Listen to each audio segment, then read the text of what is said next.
Most people remember YASIEL Puig for this. And a high fly ball to center. Back goes Pagan to the track, to the wall, gone. Or this. It's off that new screen. Story can fly. Puig can throw. My goodness! YASIEL Puig from the wall. But he hasn't been in the league since 2019. So what's he been up to? Following his departure from the MLB in 2019, he's been in Korea most of the time. YASIEL Puig was always a problem. Take this when he was on the Dodgers.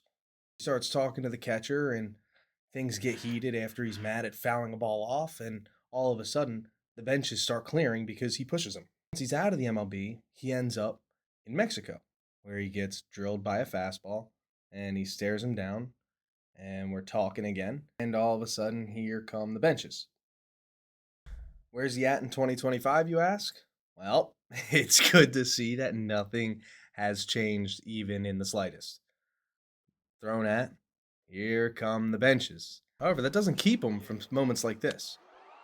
밀어냈습니다. 우중간 컸습니다. 멀리 뻗어나갑니다. 우측 탐자, 우측 탐자가 넘어갑니다. 오른쪽입니다. 우익수.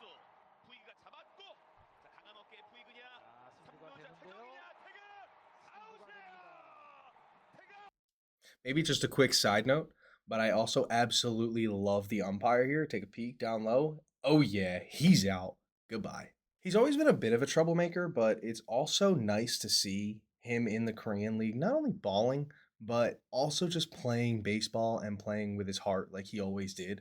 If you haven't seen this video from Uni Diamond Talk, I'll leave it in the description below, but he talks about how troublesome it was trying to get YASIEL Puig to the MLB. He dives deep into the intricate details of how much he owed the cartels when he was playing and how hard it is to escape a country like Cuba just to get to the United States and play. So when he finally gets to the MLB in 2022, it's hard to imagine that he's just going to go back home to Cuba.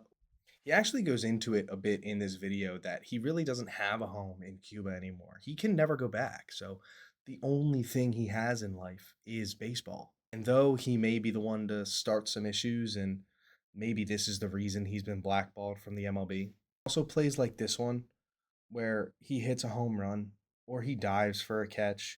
He's a guy who's also still always going to play with passion, whether he's hitting the ball out of the park, into a gap, going for a fly ball, or absolutely throwing a cannon across the world to throw somebody out.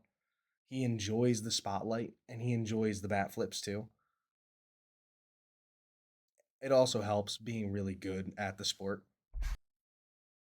He deserves to be playing baseball somewhere, and I'm glad he's able to pimp home runs in the KBO, just like he was doing with the Dodgers for so many years. It's me, the veteran guy, rather than the young guy who's always causing mischief. He's always been a bit controversial and always hated by teams who never had him on their team.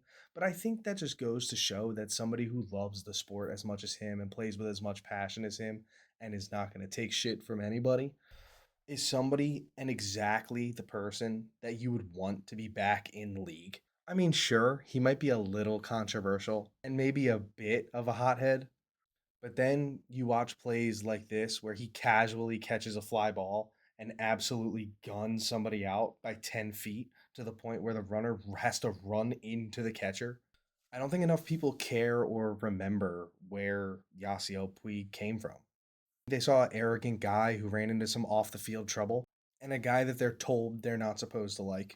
Now, an MLB comeback at 34 years old is probably not feasible, but he's one of those guys that I wish never had to leave the sport.